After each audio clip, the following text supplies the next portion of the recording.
Hi guys, James at Rampant Lion Reviews again for you today with another beer review. For this one we are going to return to a brewery that I first encountered a couple of months back, and it actually came as a recommendation from one of you guys watching the channel, and I was very impressed with them. So this is going to be my second review from Apex Brewing Company, who are from just close to Örebro out to the west of Stockholm, and today we're having a taste of the New England Mosaic and Simcoe, which is a New England IPA obviously coming in at 6.5% ABV. This one was released on the 1st of August 2019 through the sort of local and small assortment releases that they do every month in Systembolaget now, which incidentally I think is really good because it gives the Swedish breweries a little bit of easier access to the market, if you like, whereas before it was very difficult for them to actually get into the national stores and stuff like this. But like I said, really looking forward to trying this beer. I was impressed with the last one that I had, and hopefully this is another one that follows in the same light. I think this is definitely a brewery to keep an eye on if this is a style that you are a fan of. So yeah, as is usual with my reviews then, I'll tell you a little bit about the brewery. If you want to get straight to the tasting, just fast forward. All the usual links are in the description below. That's the brewery website, the link to my other reviews that I've done from Apex Brewing before. No doubt I will add some more in the fairly near future. There's all the usual social media. If you want to see more beer reviews, do please consider subscribing to the channel. The whole channel of course has a geography based tagging system, so you can go into the home page and search for beer based on country, city, state, county, prefecture, whatever it is you're interested in. Do check out the playlists of beers from different countries. There is one there for all the Swedish beers that I've reviewed for you. That's constantly being added to, and as always, please do get in touch and let me know some of the other beers and breweries that you guys would like to see me review. It's always great to hear from you guys that are watching the videos, and the support that you show the channel is hugely appreciated. So anyway, on to my brewery notes quickly to tell you a little bit about Apex Brewing then. So Apex Brewing are based in a little place called Nora, which is just to the north of Örebro, which is out to the west of Stockholm, meant to be quite a nice city actually, and they were founded back in 2017 by Daniel Gatchitz and Niklas Lundgren. So both of these guys are musicians. Niklas played in the band 59 Times the Pain, and Daniel played in the band Voice of a Generation. And those two are responsible for the brewing operations, but there are a few others involved in the company. This is Leif Carlson, Ola Eriksson and Roger Hjelm. But they started off with a very small 500 litre brew kit and 6 fermentation tanks, and at that point they were just selling their beers in the local area before eventually getting them into Systembolaget, and then of course they went nationwide after that. But in 2018 they brewed around 35,000 litres of beer per year with around 20 different varieties, and when I checked that when I made these notes initially, all of them seemed to be IPAs. And this year they're planning to reach 100,000 litres of beer. So they are going through a considerable expansion at the moment. The last time I did a review for these guys as well, they did say they were going to try some West Coast IPAs too, so I need to keep an eye on them actually and see if they release any of those. But I know they've got a considerable number of different beers. I think quite a number of them are actually exported as well. There's only a couple of them actually seem to be have been released in Sweden so far compared to what's listed there on Untappd for them. But like I said, this is a brewery that I think you definitely want to keep an eye on if you're interested in the New England IPAs and stuff like this, because I was very impressed with the last one that I had from them, and it's cool to see that they're getting more of their beers out there in Sweden. So yeah, keep an eye on Apex Brewing Company. I'm sure I actually saw somewhere on Facebook somewhere in England was selling a couple of these beers, so let me know where you're trying these beers if you are watching this video as well. That would be interesting to know. But that's all you really need to know about the brewery for the moment. If you want to learn a little bit more, of course you can check out the brewery website, and you can follow them on Facebook and Instagram and stuff like that. That'll keep you up to date with all the latest goings on, and you can check out the Untappd profile as well, and that'll give you a list of all the different beers that they've done. But anyway, to tell you a little bit about this beer itself then, so the notes that I have on this beer, this one is a 6.5% New England IPA. It's hopped with Magnum, Citra, Mosaic and Simcoe. I suspect that Magnum is being used as the bittering hop, and maybe Citra is being used a little bit earlier in the boil, considering that they're calling this one the Mosaic and Simcoe IPA. I'm guessing they'll be the ones they're using later for the dry hop, the dry hopping part of it. And the malt base in this one is Maris Otter Extra Pale, dextrose, flaked oats and torrefied wheat, and it's using a London fog yeast as well. So yeah, sounds like a pretty good pedigree that they've got in this beer. But anyway, let's get rid of the brewery notes for the moment and let's have a taste of this beer then. So I'll just let you have a little look at the artwork on this one before we open it up. I have to say I do quite like that. It's almost a little bit like Illuminati or something like that, you know. And I was impressed with the artwork before. I don't know if the octopus or the squid, I'm not sure what word I should be using there. I'm not sure if that was part of the artwork on the other one as well. But I have to say, very impressed with that. Kind of nice, I have to say. But the Swedes, I have noticed that actually, the Swedes seem to be pretty talented when it comes to graphic design and things like that. But yeah, nicely presented beer. This one there is another one of the symbols that you'll see for Apex Brewing Company, this triangle with the ABC. Almost a little bit Illuminati-like actually, this artwork, now that I think about it. But I believe this one was first released back in 2018. I meant to say that earlier in the video actually. I'm pretty sure this one was released as a small partier or something a wee while back, and I did try to order one of their beers, but I couldn't get it because it sold out pretty much like that, as some of them have a habit of doing in Systembolaget. But yeah, 440ml can, this one, so let's get it out and we'll get on with the tasting then. As I say, I never understand this, why there's a lot of breweries now using the 440s. Maybe it's convenient for their tanks and things like that, but I don't know why they don't stick to the 330s or the half litres if they want to do it in that. I don't know what difference 60ml makes, but this is basically to imitate the American pint cans, from what I gather, and what a lot of the New England breweries and stuff like that do over there. So I don't know why that's spread over to Europe, to be honest. I've said that in a few videos now. But yeah, as you can see with this beer, this one's poured a light kind of almost pineapple juice yellowy type colour, this one. This is a very, very light coloured New England IPA, this one. You could see there was about a quarter finger of a frothy white head. It has faded away to just be a little bit more bumpy. There's one or two big bubbles sticking towards the side of the glass on this one, and a few little ones just heading up towards the bottom of that head there. But you know, overall, it doesn't look too surprising compared to what you would normally expect from a New England IPA. If I put my fingers behind the glass, there you can see the level of haze on this one, which is exactly what you would expect from a New England IPA. So yeah, appearance-wise, looks the part. Let's see how the aroma comes across on this one then. Ooh, that's kind of interesting. So, the thing that's getting me about this one, what I'm noticing about the aroma, and it was something that I never really had come across before until I tried the Heady Topper. The New England IPAs started out almost like farmhouse IPAs, and from the yeast strains that they use in these beers, they almost have this little bit of a kind of herbally, vegetal kind of thing that comes in underneath all of the oatiness and creaminess and breadiness and all that other stuff that you get with a New England IPA. It seems to be that these ones in Sweden that we get that are sweeter and more oaty, if you like, are something that have evolved from that originally. And that's one of the things I find really quite interesting about some of these beers, because when I smell this one definitely has a little bit of that almost kind of Heady Topperish vegetal, herbally kind of thing underneath it, and that'll be from the yeast. So maybe the list that I found of the specs of this beer, maybe it isn't a London fog yeast they're using in it. Maybe this one is actually one of the ones from New England.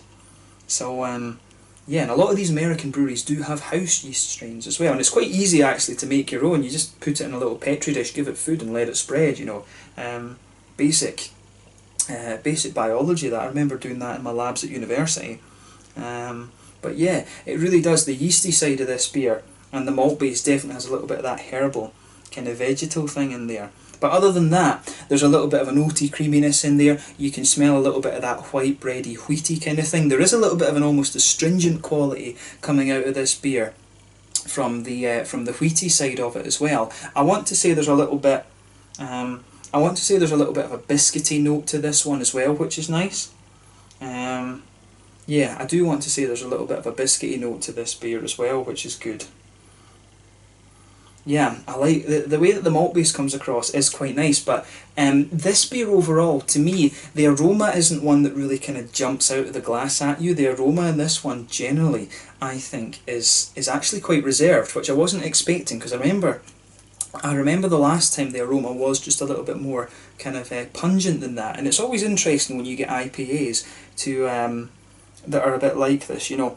It's always interesting to see whether they're the same in the flavour as they are in the aroma, and I suspect this one won't be, to be honest. It's very, very reserved in terms of its aroma.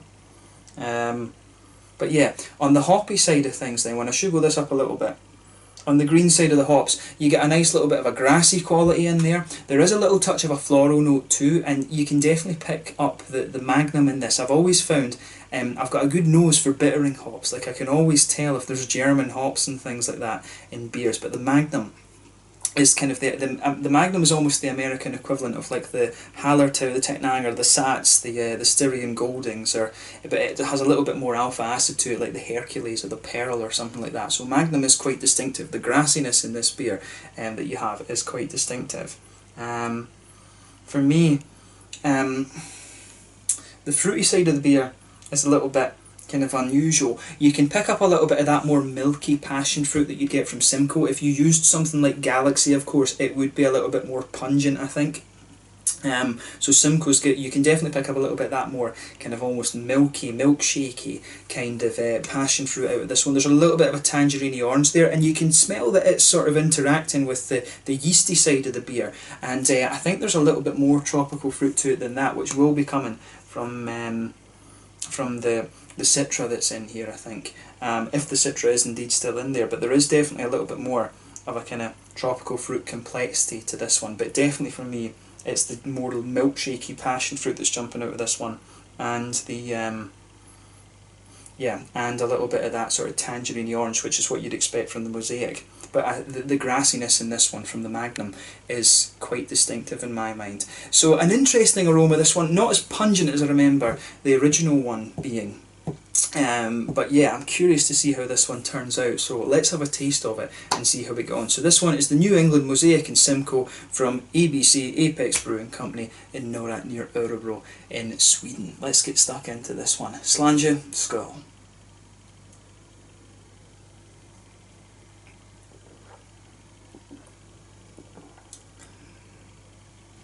Yeah, now let's just say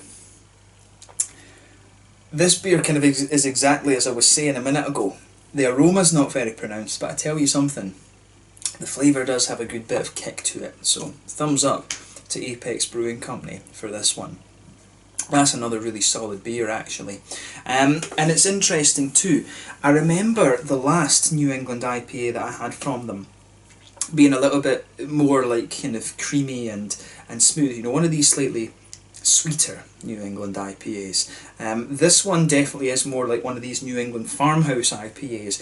You can really, particularly in the aftertaste, I've only taken one sip of this right enough, but this one really is more along the lines of a sort of, it really has that sort of almost heady topper-ish kind of quality to it. I've had a few other breweries out there now, of course. My friend from Connecticut gave me a few of the Connecticut beers, like Great Falls and stuff like that, which was really interesting, and trying a few of these other farmhousey type New England IPAs. This one really is kind of like that. This one's almost as if it's a little bit more old school New England IPA. As I say, I think these more creamy and sweet ones like the GBG Beer Week and the Muddle and the Amazing Haze, the New Sweden IPA and all that, I think these have come as a kind of evolution of that, to be honest. So to me this is a little bit more like a really old school New England IPA, and I feel weird saying that because the New England IPA is still a very, very new style, to be honest.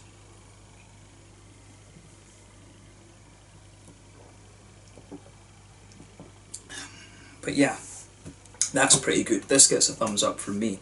So let's try and break the flavour of this down a little bit then. So, in the malt base with this beer then, straight away you're going to feel that nice white bready wheaty thing, just blanket in the middle of your tongue. As you go further into the beer, that kind of thickens up a little bit and you start to get a nice kind of oaty, creamy quality coming out of this beer as well. The oatiness, you can feel the sort of wheaty side of the beer just blanket in the middle of your tongue. If you go in from that, you've almost got like a sort of horseshoe oaty creaminess coming out of this one, and if you go to the very, very centre of your palate, that's where the nice sort of biscuity quality comes out of the beer as well. So you do have a little bit of sweetness in this one. It's when you go into the aftertaste and the middle of your palate dries out a little bit, you do start to get these kind of vegetally, herbal, woody type notes out of the beer, and they are just little subtleties, to be honest. They're a lot more prominent in the aroma in my mind than they are in the flavour actually, and that's one of the really interesting things about this beer. But really now, if you just go in from the edge of your tongue, you do get that sort of woody, slightly vegetal, herbal kind of thing coming out of the beer. Like I say, it's a really nice kind of level of complexity there, and this one, in terms of its flavour, it's kind of combining what Swedes expect of an IPA, but it's taken in that sort of old school New England element, if you like. So that's an interesting point to make about this one actually, but again, I think it's a very big plus point for me with this beer. This one is absolutely solid. But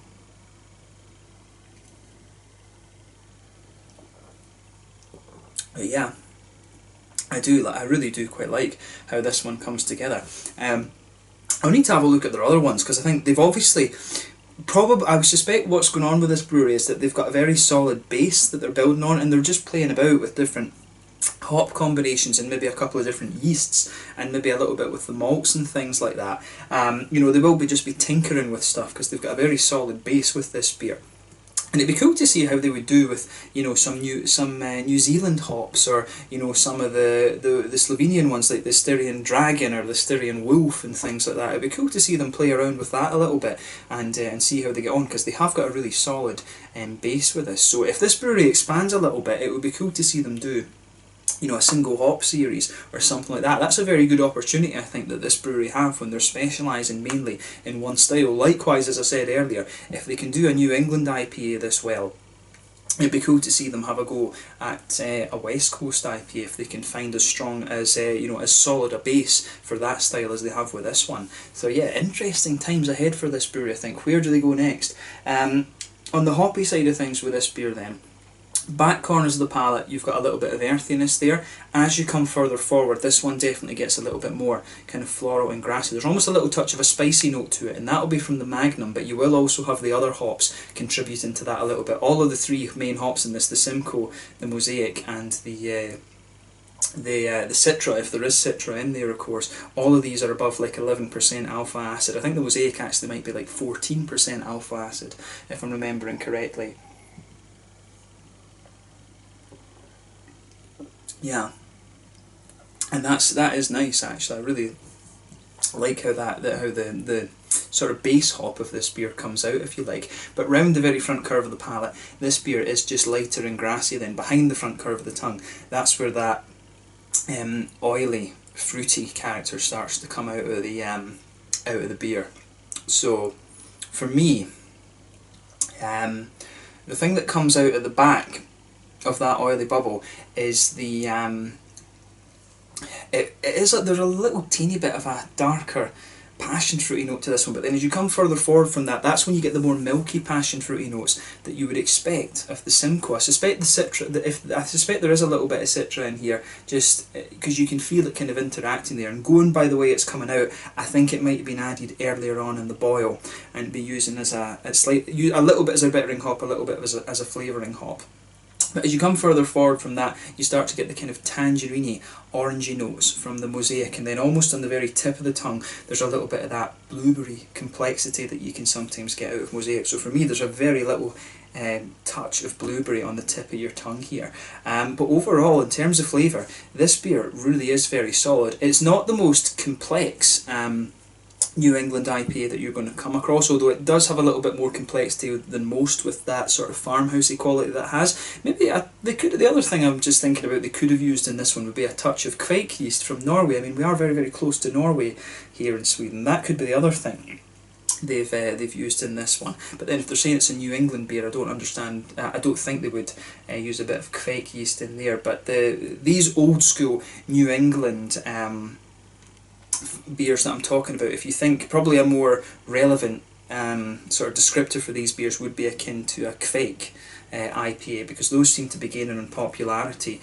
in Sweden and indeed in Scandinavia and Europe, and they are spreading further afield as well. But yeah, the way everything goes together in this one is really quite nice actually. In terms of the mouthfeel then, I would describe this beer as being at the bottom end of mid-bodied. Carbonation's very smooth in this one.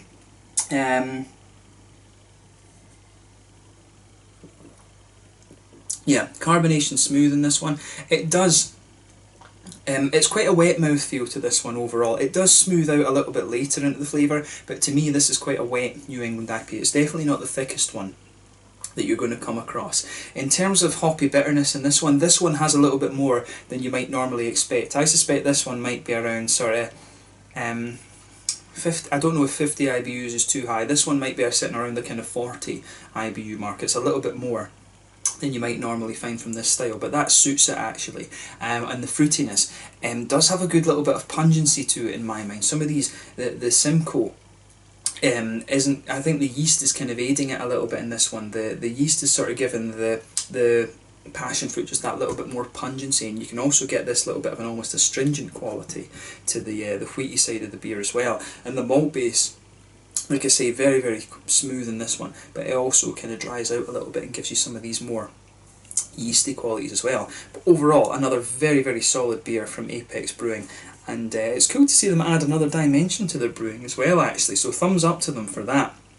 But yeah, very impressed with this one. Cool to see them bringing in a bit of the kind of more traditional New England side of things as well, and blending it in with the slightly sweeter side of the New England IPA that we expect here in Sweden. I think this one's definitely, this one combines the best of what you would expect from, for example, like a Kvike IPA, and also the traditional, traditional, because they're not that old, New Sweden IPA and the Amazing Haze and stuff like this. Really good beer this, and I certainly wouldn't hesitate to drink it again. I'm curious to see what these guys throw up in the future, as I mentioned earlier. But let's leave it at that with this one then. This one is the New England Mosaic and Simcoe, a New England IPA at 6.5% from Apex Brewing Company in Nora, just outside of Örebro in Sweden near Stockholm. So yeah, once again, thank you for watching my beer reviews. Until the next time, please like, subscribe, share, all the usual YouTube stuff. Let me know your own thoughts on this beer in the comment section below. Let me know what your favourite beers are from Apex Brewing as well, and I'm sure that I'll return to these guys in the near future. It's been a bit of a longer review this one, but I hope you've enjoyed it, and I will catch you very soon. Slàinte, skål, cheers, make sure you check out one of this brewery's beers. Cheers.